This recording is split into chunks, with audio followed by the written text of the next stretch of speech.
Hey, it's Aunt Shazy. If you're looking for a place where history, culture, and absolute natural beauty collide, you have got to visit Boulder, Colorado. Right at the base of those iconic Flatiron Mountains, you will find a truly remarkable place called Colorado Chautauqua. It's one of the last few remaining sites of its kind, and it's a national gem just waiting to be explored. In this video, we're going to dive into the incredible story behind this unique community and exactly what you can expect to see, explore, and do during your visit. Long before the Chautauqua Movement arrived, this beautiful spot was utilized by indigenous peoples, including the Ute and Arapaho tribes. They camped in these foothills, using the area for hunting and gathering. But the landscape we see today, with its historic cottages and iconic academic architecture, really began to take shape at the very end of the 19th century. The Chautauqua Movement started in 1874, where I started, in the county of my birth, Chautauqua, New York.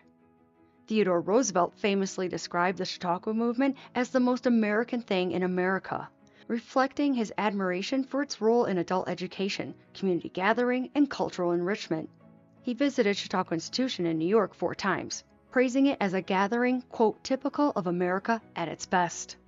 In 1898, a group of dedicated Texans were looking for a cooler climate to establish a summer educational and cultural assembly.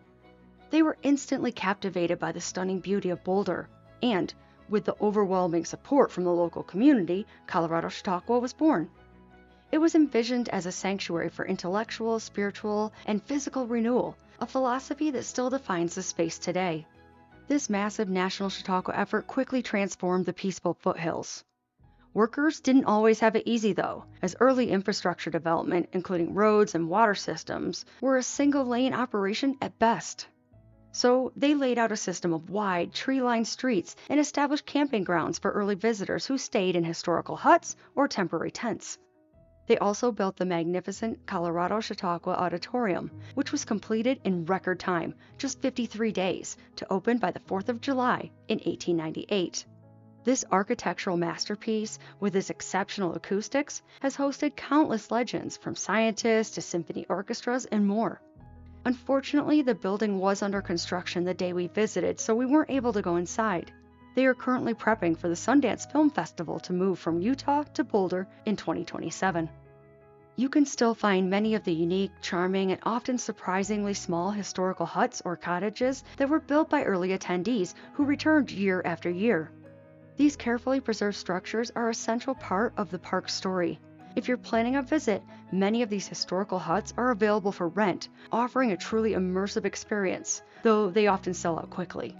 If you knowledgeably explore the grounds, you can still find remnants of old tracks and early paths hidden within the park. It's a true test for the hunt, finding the origin of these original pathways that guided the very first recorded European exploration and early settlers through the landscape. There is an easier way, though. Every Monday they offer free tours. Our tour guide Mel was awesome, and we learned a lot from her. One of the coolest things we learned is where a cul-de-sac of cottages are right now is the exact spot of the old reservoir. Or if you can't make it there in person, they offer virtual tours on their website where you can go inside the buildings and learn more about each one and learn what upcoming projects they have going on. Overall, visiting the Colorado Chautauqua is a powerful experience for any curious learner and a must-see for anyone who has been to the original Chautauqua Institution in Western New York. Despite its increased visitation and overcrowding challenges during peak months, the park continues to face challenges related to environmental impact, and they are handling the large number of visitors by actively implementing conservation measures. They work tirelessly to manage crowd levels, especially during the busiest months, typically from late spring through early fall. We went in the off-season, so it was very peaceful. Here's my ultimate guide and pro tip. While you don't need a reservation just to walk the park grounds or use the trails, if you want to attend a concert in the auditorium or grab a bite to eat at the famous Chautauqua Dining Hall, you need to plan ahead. The dining hall has been a Boulder favorite since 1898 and offers farm-to-table meals for breakfast, lunch, and dinner.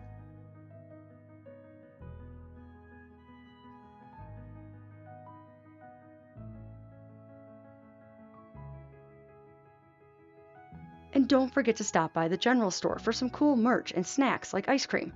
They recently restored the tented Chautauqua Cafe, a reconstruction of the 1899 to 1905 structure that once stood on that spot.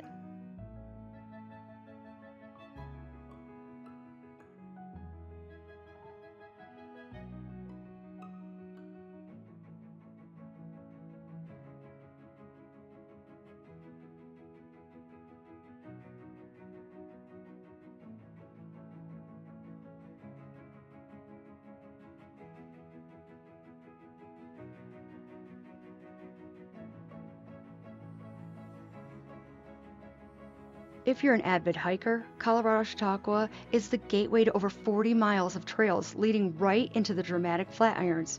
Here's a little bit of footage from one of our hikes.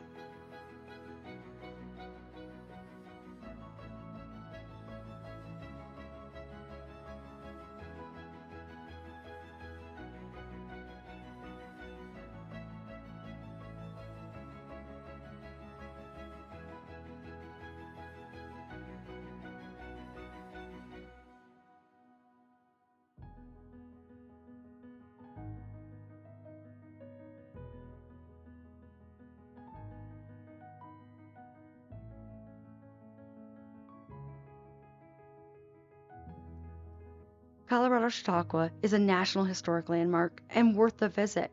It is the only Chautauqua west of the Mississippi that has continuously operated with its original structures intact. Check out their events calendar on their website for upcoming shows and community events. And as always, thanks for watching. Now hit that like button for me.